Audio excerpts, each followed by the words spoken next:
देखो, मैंने क्या बताया तुम्हें यहाँ पे, यूजफुलनेस ऑफ बोहर्स मॉडल। इसने स्टेबिलिटी ऑफ एटम को एक्सप्लेन किया bye fixing the energy of each orbit.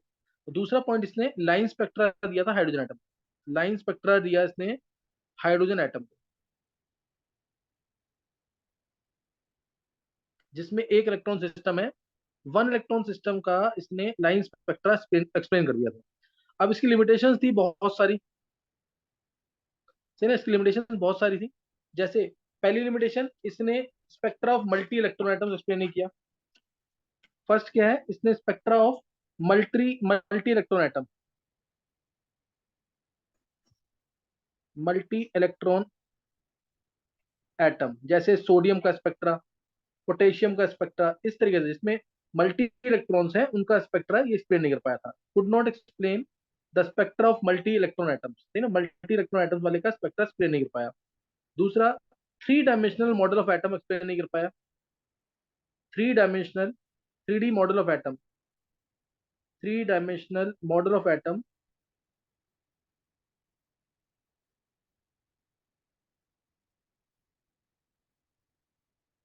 Clear, three dimensional model of atom को एक्सप्लेन नहीं कर पाए। मतलब इसने एटम को शेल्स में ही एक्सप्लेन किया था कि शेल होते हैं इसके अंदर, सब शेल होते हैं, ऑर्बिटल्स होते हैं, उसके बारे में इसने कोई इंफॉर्मेशन नहीं दी। शेप ऑफ मॉलिक्यूल्स एक्सप्लेन नहीं कर पाया है। Shape of molecules,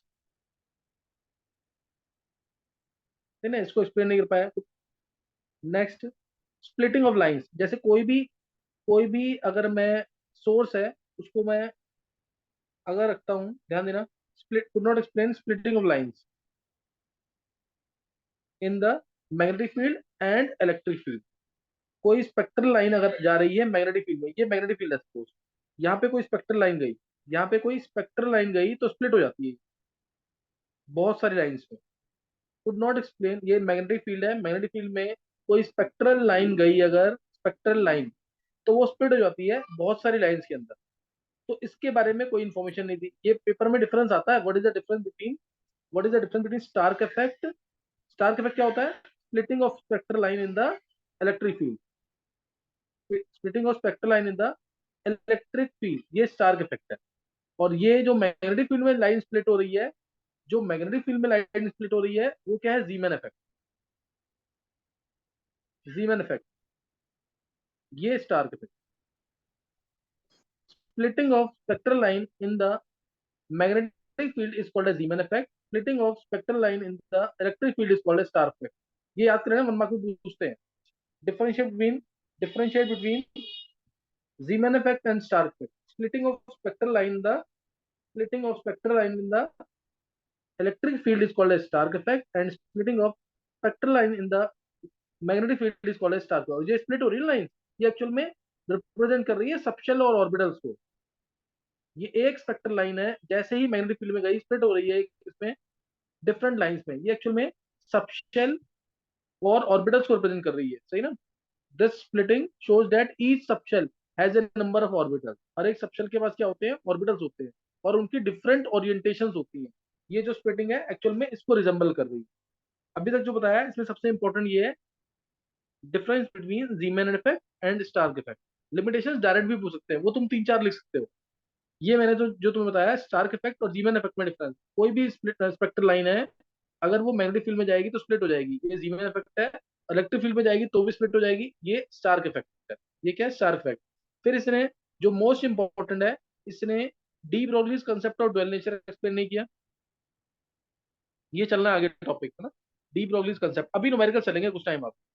D Broglie's concept of dual nature को एक्सप्लेन नहीं किया इसने। ड्वेल नेचर, जैसे लाइट है, लाइट का भी कोई भी चीज है उसका दो नेचर होते हैं, एक पार्टिकल नेचर होता है और एक वेव नेचर होता है। जैसे लाइट का भी पार्टिकल नेचर है और वेव नेचर है। ईएम थ्योरी ने भी वेव नेचर को एक्सप्लेन किया था, लेकिन पार्टिकल नेचर को एक्सप्लेन नहीं किया था लाइट। ऐसे ही ये डी ब्रॉगली ने दिया था डुअल नेचर का कंसेप्ट, इसको एक्सप्लेन नहीं कर पाया था बोहर। और दूसरा एक और है इंपॉर्टेंट, हाइजनबर्ग्स अनसर्टेनिटी प्रिंसिपल, ये भी डिटेल में पढ़ना है हमें। हाइजनबर्ग्स अनसर्टेनिटी प्रिंसिपल को भी एक्सप्लेन नहीं कर पाया था।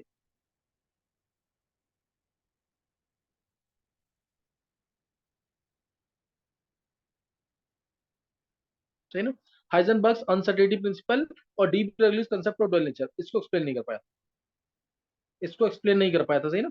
तो ये ध्यान रखना है। मैंने तुम्हें भी क्या बताया, usefulness, usefulness and limitations of Bohr's model, usefulness and limitations of Bohr's model. एक एक ना मॉडल है, ये बोर्ड के सिलेबस में नहीं है, लेकिन एक बार क्वेश्चन इसमें ना मेडिकल में पूछा हुआ है इसका क्वेश्चन, इसलिए सिर्फ इसका नाम नोट कर लेंगे, इसका नाम नोट कर लेंगे, ये इंपॉर्टेंट नहीं है स्कूल के लिए बिल्कुल भी, लेकिन एंट्रेंस में एक बार क्वेश्चन पूछा हुआ है, इसलिए बता रहा हूँ। सोमरफेल्ड मॉडल इसने पढ़ा हुआ है,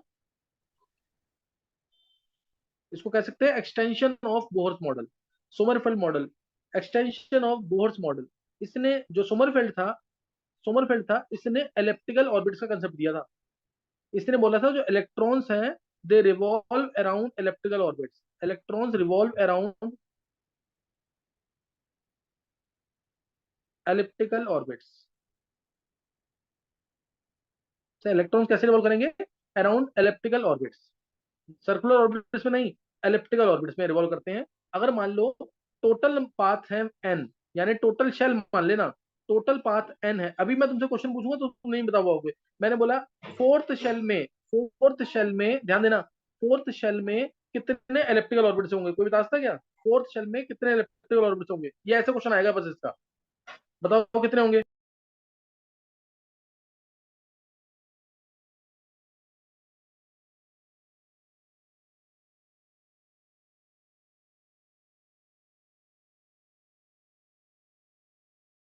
3।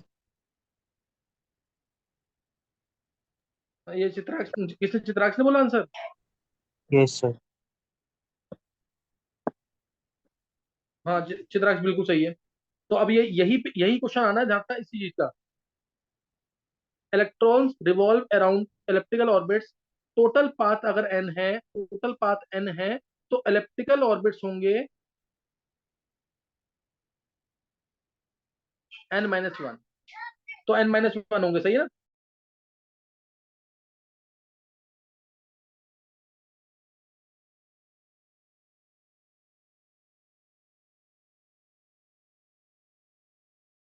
और एक पाथ जो बच गया वो सर्कुलर होगा, सर्कुलर पाथ कितने होंगे, 1, सर्कुलर पाथ होंगे 1, क्लियर है कि नहीं है।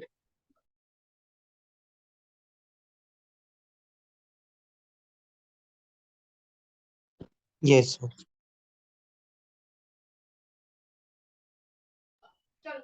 हेलो, हाँ वेदांत क्या हो गया, क्या रिजल्ट आया, 32, तो तेरे फिर 705 नहीं 710 होंगे नंबर शायद, 710 नंबर है, बहुत अच्छा है। कांग्रेस, मैं वेदांत अभी ना, मैं क्लास में हूँ, मैं तेरे से 10-15 मिनट की बात करता हूँ। अच्छा, ओके वेदांत। अच्छा अच्छा, मैं अभी थोड़ी देर में अपने फोन से करता हूँ, ठीक है, मैं क्लास में रहती हूँ। ओके वेदांत।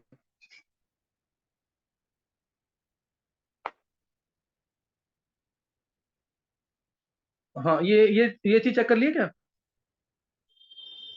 अभी लग रहा है नीट का रिजल्ट आ गया, किसी को पता लगा रिजल्ट, चित्राक्ष,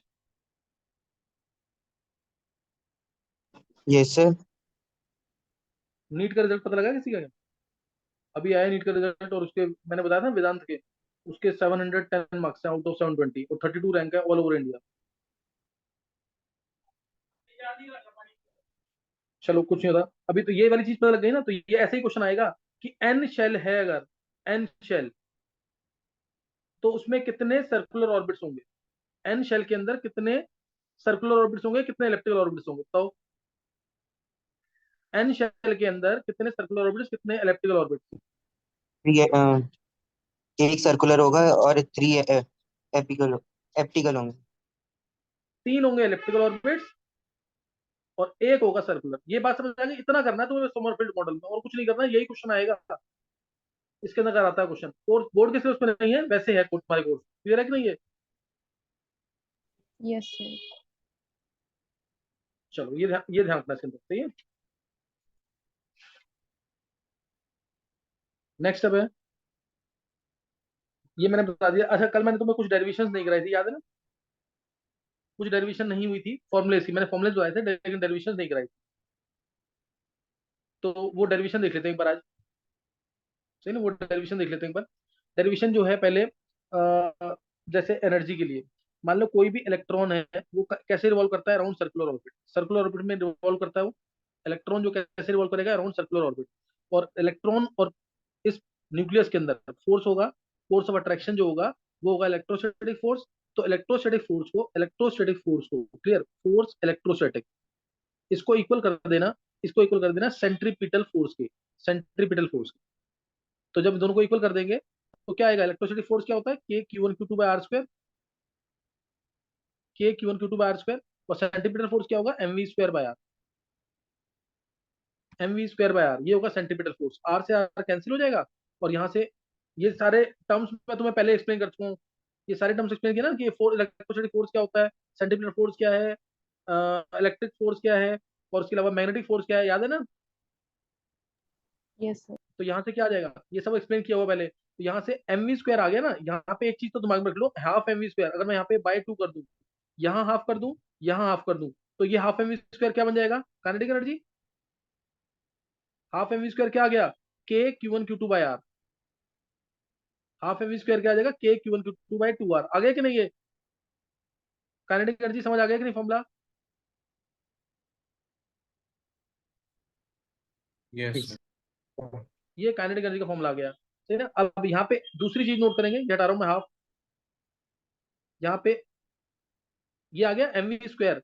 अब इसमें अगर मेरे को रेडियस निकालना है, ध्यान देंगे, अगर मेरे को रेडियस निकालना है या वेलोसिटी निकालनी है, तो किसी भी ऑर्बिट में एंगुलर मोमेंटम कंजर्व होता है, ये बोर ने बोला हुआ है, M V R to N H by two pi होता है, ठीक है ना। एम वी आर क्या होता है, N H by two pi. Velocity की वैल्यू में निकाल रहा हूँ और पुट कर रहा हूँ उसको, वेलोसिटी की वैल्यू क्या होगी, N H by two pi M R, N H by two pi M R. तो क्या आ जाएगा यहाँ से, यहाँ से वेलोसिटी की वैल्यू में पुट कर रहा हूँ तो आर आ जाएगा कि नहीं इससे।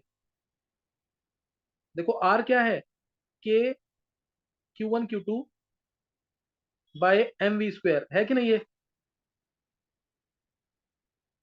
आर की वैल्यू निकाल के पुट कर दो, या फिर वी की वैल्यू पुट कर दो, क्या क्लियर है कि नहीं ये।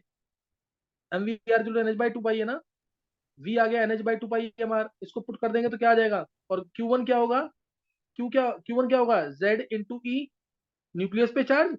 और क्यू टू क्या होगा, ई होगा। इसको पुट कर दो पूरा, तो आर आर यहाँ से क्या आ जाएगा सॉल्व करने पर, 0.529 n square by z. 0.529 n square by z. ये भूलना नहीं है, ये मैं तुम्हें करा चुका हूँ। और 52.9 एन स्क्वायर बाई जेड, ये इसकी डेरिवेशन है। क्या समझ आ गया पिकोमीटर में, क्या समझ आ गया। Yes sir. 52.9 n square by z picometre में, है ना। 52.9 n square by z picometre में आ जाएगा आर की वैल्यू। और वी, जब आर निकल गया तो आर की वैल्यू इधर पुट करना, वी आ जाएगा, वी कितना आएगा 2.18 into 10⁻⁶ Z by N, metre per second. 2.18 into 10⁻⁶ Z by N metre per second. Clear है कि नहीं है।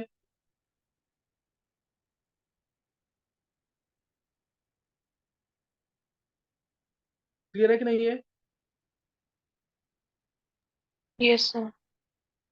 तो ये वेलोसिटी आ गई, ये रेडियस आ गया, दो चीजें आ गई। और काइनेटिक एनर्जी निकाल दिया मैंने, और क्या निकाल दिया, काइनेटिक एनर्जी। पोटेंशियल एनर्जी याद है कैसे निकलता है, पोटेंशियल एनर्जी, पोटेंशियल एनर्जी का formula minus k Q one Q two by r बताया था मैंने तुम्हें। कोई भी इलेक्ट्रॉन है वो न्यूक्लियस से इनफाइनाइट डिस्टेंस पे है, सपोज ये डिस्टेंस कितना है, इनफाइनाइट, इनफाइनाइट डिस्टेंस पे है, तो कोई अट्रैक्शन नहीं। जब मैं इस इलेक्ट्रॉन को आर डिस्टेंस पे लेके आ जाऊंगा यहाँ से, ये इलेक्ट्रॉन यहाँ से आर डिस्टेंस पे आ गया, आर डिस्टेंस पे आ गया, तो अब पोटेंशियल एनर्जी कैसे दी जाएगी। पोटेंशियल एनर्जी क्या होती है, एफ डी एक्स, पढ़ रखा है ना, F dot D R. Potential energy F dot D R होगी। और क्या आएगा, हम इन्फिनिटी से आर पे लेके आ रहे हैं, ध्यान रखना, इन्फिनिटी से, मैं इन्फिनिटी पे था इलेक्ट्रॉन, उसको आर डिस्टेंस पे लेके आ रहा हूँ न्यूक्लियस के, तो इन्फिनिटी से आर पे आएगा। देखो जिसको डेरिवेशन समझ नहीं आ रही ना, एक चीज दिमाग में रखना, डेरिवेशन आसानी से समझ आ जाएगी जब तुम इंटीग्रेशन डिफरेंशिएशन पढ़ लोगे। तुम अभी ना फॉर्मूला जरूर याद कर लेना, सही ना, फॉर्मूला जरूर याद कर लेना। डेरिवेशन वगैरह सब हो जाएंगे आसानी से, लेकिन एक बार तुम्हें डिफरेंशिएशन इंटीग्रेशन डिटेल में आना चाहिए। इलेक्ट्रॉन इनफाइनाइट डिस्टेंस पे था न्यूक्लियस से, मैं इसको आर डिस्टेंस पे ले आया हूँ, तो इसलिए मैंने क्या किया, पोटेंशियल एनर्जी का फॉर्मूला क्या होता है, एनर्जी का फॉर्मूला होता है ना फोर्स इनटू डिस्टेंस, वही चीज है, एफ डॉट डी आर किया, इनफाइनाइट डिस्टेंस पे आर पे लेके आया मैं, इनफाइनाइट डिस्टेंस से आर पे लेके आया। अब एफ की मैं वैल्यू पुट कर रहा हूँ, इन्फिनिटी से are, k Q1 Q2 by r square d r, ये आ जाएगा। तो ये आ गया यहाँ पे, इन्फिनिटी से आर पे था। अब इसको सॉल्व करेंगे, के Q1 Q2 बाहर, एक के Q1 Q2 बाहर आ जाएगा, के Q1 Q2 बाहर आ गया। 1/r² डी आर का इंटीग्रेशन क्या होगा, -1/r, -1/r होगा, माइनस मैंने बाहर ले लिया, इन्फिनिटी से आर पुट कर देंगे। क्या आ जाएगा, -के Q1 Q2 1/r minus 1/infinity, 1/infinity तो जीरो हो गया, तो आंसर आ गया -के Q1 Q2/r। ये आ गया पोटेंशियल एनर्जी। क्या क्लियर है, ये डेरिवेशन समझ आ गई कि नहीं, नहीं समझ आया तो तुम याद कर लो इसको, लेकिन ये करना जरूर है क्योंकि इसके क्वेश्चन बनते हैं बहुत सारे। -के Q1 Q2/r, और काइनेटिक एनर्जी अभी तुमने निकाली पीछे, पोटेंशियल एनर्जी की डेरिवेशन हो गई, काइनेटिक एनर्जी की डेरिवेशन तुमने अभी की पीछे, वो क्या थी, के Q1 Q2/2r। तो टोटल एनर्जी क्या हो जाएगा यहाँ से, टोटल एनर्जी क्या हो जाएगी, बोलो,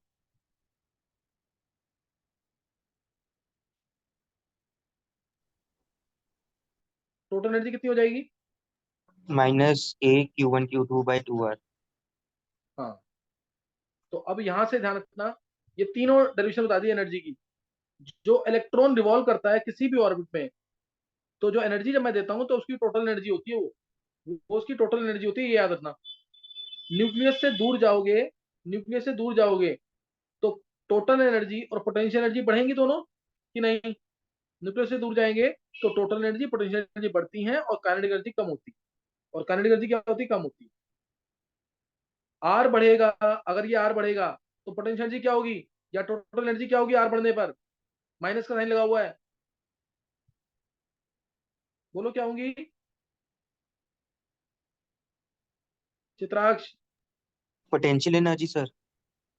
हाँ, पोटेंशियल एनर्जी और टोटल एनर्जी क्या होगी, न्यूक्लियस से दूर जाएंगे तो आर बढ़ेगा तो ये एनर्जी क्या होगी, इनवर्सली प्रोपोर्शनल इंक्रीज। है तो कम होनी चाहिए, लेकिन नेगेटिव साइन लगा है तो बढ़ेगी कि नहीं। Yes sir.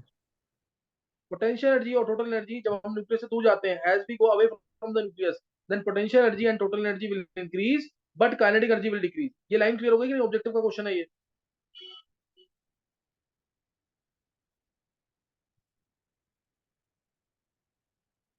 एक एक वर्ड मेरे लेक्चर के ढंग से सुना करो बिल्कुल, इन्हीं से क्वेश्चन बनेंगे सारे। मैंने बोला अगर पोटेंशियल एनर्जी एक्स है, ध्यान देंगे पोटेंशियल एनर्जी एक्स है, तो टोटल एनर्जी क्या होगी और काइनेटिक एनर्जी क्या होगी, बोलो। अगर पोटेंशियल एनर्जी एक्स है तो टोटल एनर्जी क्या होगी और काइनेटिक एनर्जी क्या होगी।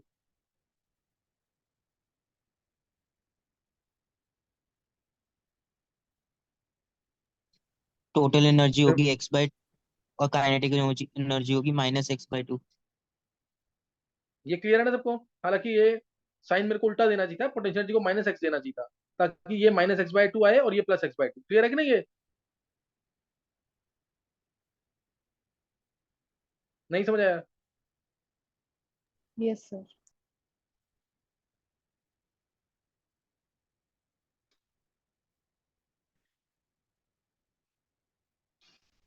कोई डाउट तो नहीं है इसमें।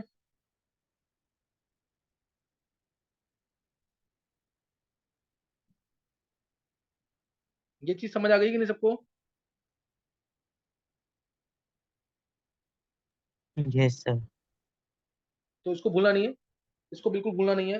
अब ये मैंने तुम्हें डेरिवेशंस करा दी हैं किसकी, potential energy, total energy, kinetic energy, और इसके अलावा मैंने बता दी तुम्हें वेलोसिटी, रेडियस, इसकी डेरिवेशन हो गई है। वेलोसिटी जो है, एक चीज और ध्यान रखना, mv²/r क्या होता है, mv²/r, ke Q1 Q2/r² होता है ना। इससे एक चीज और ध्यान रखना है, ऑब्जेक्टिव में पूछा हुआ है इसलिए। आर से एक आर कैंसिल हो गया, तो v जो है inversely proportional to root of r है, ये भी ध्यान रखना। v क्या है, inversely proportional to root of r, है ना, v is inversely proportional to root of r, ये भी ध्यान रखना इसके अंदर।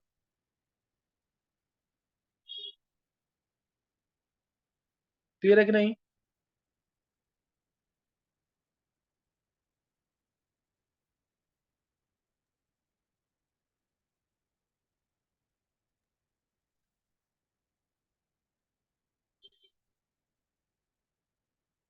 चलो ये तुम्हें समझ आ गया होगा। नेक्स्ट नोट करना है आगे।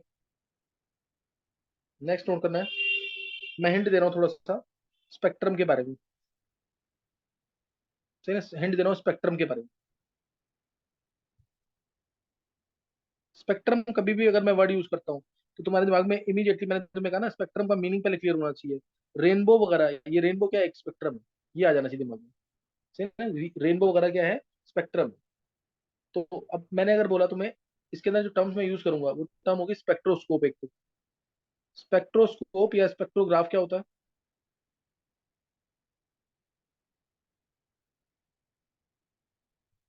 टर्म सुनी हुई ना, स्पेक्ट्रोस्कोप।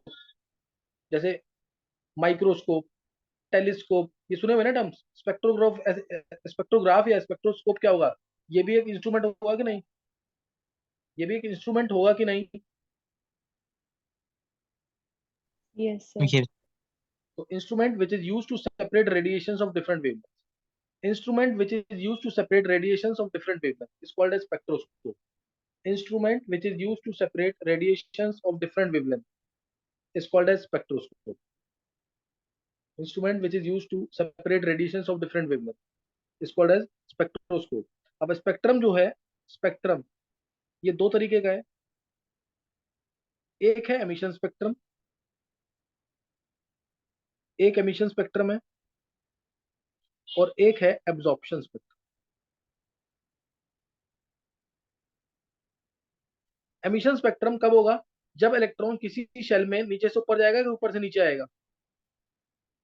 जब इलेक्ट्रॉन डी एक्साइट होगा यानी ऊपर से नीचे आएगा, तभी तो रेज एमिट करेगा, तो वो होगा एमिशन स्पेक्ट्रम। ये याद रखना लाइन।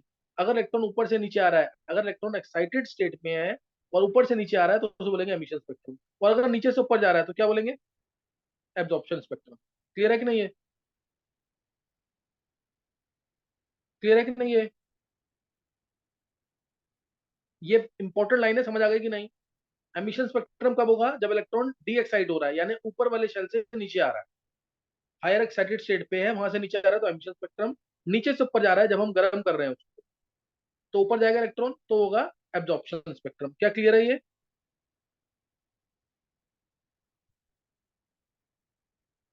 चलो आगे देखो। आगे एमिशन स्पेक्ट्रम दो तरीके का है फिर। एमिशन स्पेक्ट्रम दो तरीके का है, कंटिन्यूस स्पेक्ट्रा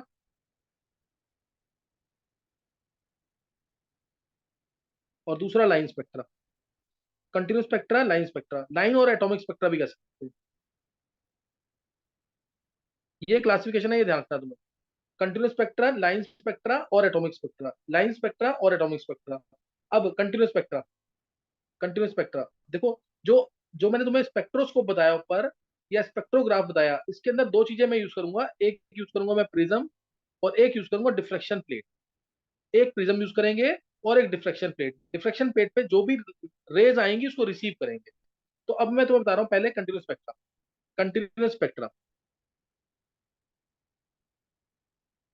ये बिल्कुल एक छोटे से डायग्राम की तरह तुम्हें याद करते रहना, साथ साथ समझ आ जाएगा पूरा। नोट्स में सब कुछ दे रखा होगा, जो लेक्चर दिए मैंने उसमें सब दे रखा होगा। कंटिन्यूस स्पेक्ट्रा इसमें क्या है?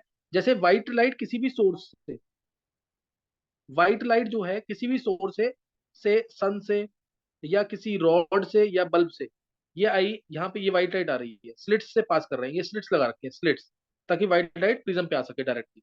व्हाइट लाइट आई किसी भी सोर्स से, इसको मैंने रिसीव किया प्रिज्म के ऊपर, प्रिज्म के ऊपर रिसीव किया, तो प्रिज्म पे रिफ्लेक्ट हो गई है, और उसके बाद रिफ्लेक्ट होने के बाद मैंने रिसीव किया इसको फोटोग्राफिक प्लेट के ऊपर। फोटोग्राफिक प्लेट पे रिसीव किया तो फोटोग्राफिक प्लेट पे तुम्हें क्या दिखेगा? डिफरेंट कलर्स दिखेंगे, ये सेवन कलर्स, ये सेवन कलर्स दिखेंगे इसके ऊपर। व्हाइट लाइट किसी भी सोर्स से आई, ये सेवन कलर्स दिखेंगे।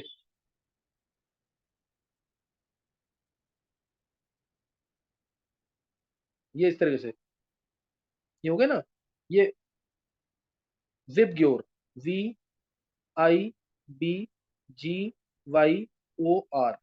रेड की वेवलेंथ सबसे ज्यादा, मैक्सिमम वेवलेंथ, मैक्सिमम वेवलेंथ, इसी वजह से रेड लाइट ही, ऐसे तुम याद रख सकते हो, रेड की वेवलेंथ ज्यादा है ना, दूर से भी ये विजिबल होती है। रेड लाइट लगाते हैं, रेड लाइट होती है, रेड लाइट और ग्रीन लाइट, ये दूर से विजिबल होती है, इसलिए वेवलेंथ इसकी ज्यादा है, इसको ऐसे याद रखना। वेवलेंथ ज्यादा है इसकी, एनर्जी इसकी कम है। वेवलेंथ ज्यादा, एनर्जी कम। वेवलेंथ ज्यादा है इसकी और एनर्जी कम है। ये याद रखना है।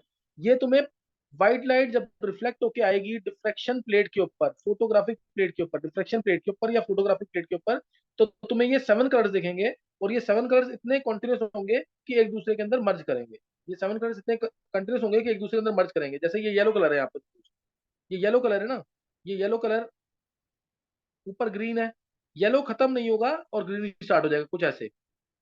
येलो खत्म नहीं होगा और ग्रीन स्टार्ट हो जाएगा, इसीलिए इसको कंटिन्यूस स्पेक्ट्रा बोला गया है। फिर ब्लू स्टार्ट हो जाएगा, ब्लू खत्म, ये ग्रीन खत्म नहीं होगा और ब्लू स्टार्ट हो जाएगा। समझ आ रहा है कि नहीं? ये इस तरह से तुम्हें देखेंगे, each colour is so continuous that it merges into the other. Clear? Each colour is so continuous that it merges into the other. ये मर्ज करेगा दूसरे के अंदर, इसीलिए इस स्पेक्ट्रा को कंटिन्यूस स्पेक्ट्रा बोला गया है। क्या समझ आ गया कंटिन्यूस स्पेक्ट्रा? बहुत सिंपल से वर्ड्स में बोला मैंने। व्हाइट लाइट को पास किया, व्हाइट लाइट आई है, इसको प्रिज्म से पास किया, प्रिज्म से पास किया, और फिर इसको रिफ्लेक्टेड लाइट को रिसीव किया फोटोग्राफिक प्लेट के ऊपर, फोटोग्राफिक प्लेट या डिफ्रेक्शन प्लेट के ऊपर रिसीव किया, तो तुम्हें ये स्पेक्ट्रम दिखेगा पूरा। 7 कलर दिखेंगे, each colour is so continuous that it merges into the other, therefore it is called as continuous spectra. क्या समझ आ गया ये continuous spectra? Yes, sir. Chitraksh, हाँ, तुम बोल दिया करो जरूर, समझ आ गया तो आगे कर लेना उसके आगे। नेक्स्ट नोट करेंगे आगे। नेक्स्ट है लाइन स्पेक्ट्रा। कंटिन्यूस स्पेक्ट्रा के बाद ये क्या है? Line spectra. एक ये और देखते हैं, लाइन स्पेक्ट्रा। लाइन स्पेक्ट्रा इसी के अंदर आता है। ये कंटिन्यूस स्पेक्ट्रा और लाइन स्पेक्ट्रा किसके टाइप से? एमिशन स्पेक्ट्रा के। लाइन स्पेक्ट्रा और एटॉमिक स्पेक्ट्रा। लाइन स्पेक्ट्रा और एटॉमिक स्पेक्ट्रा, हर एक एटम का स्पेक्ट्रम डिफरेंट होता है, ये याद रखना। जैसे हमारे फिंगरप्रिंट्स डिफरेंट होते हैं हर एक के, ऐसे ही एटम का स्पेक्ट्रा भी अलग होता है। हर एक एटम की अलग पहचान होती है। हर एक एटम का स्पेक्ट्रा क्या होता है? डिफरेंट होता है। तो इसी के अंदर हमने क्या किया, जैसे हमने ये फ्लेम के अंदर NaCl को हीट किया। NaCl की सॉल्ट है, सोडियम सॉल्ट है, इसको हीट किया हमने, और जो भी रेज आई उसको पास किया किससे? प्रिज्म से। जो भी रेज आई से उसको पास किया प्रिज्म से। जब ये स्लिट लगा रखे हैं, प्रिज्म से पास किया और रिफ्लेक्टेड लाइट को रिसीव किया फोटोग्राफिक प्लेट के ऊपर। तो रिफ्लेक्टेड लाइट को रिसीव किया फोटोग्राफिक प्लेट के ऊपर, तो तुम्हें फोटोग्राफिक प्लेट ये है, इस पे तुम्हें क्या दिखेगा? फोटोग्राफिक प्लेट के ऊपर तुम्हें क्या दिखेगा?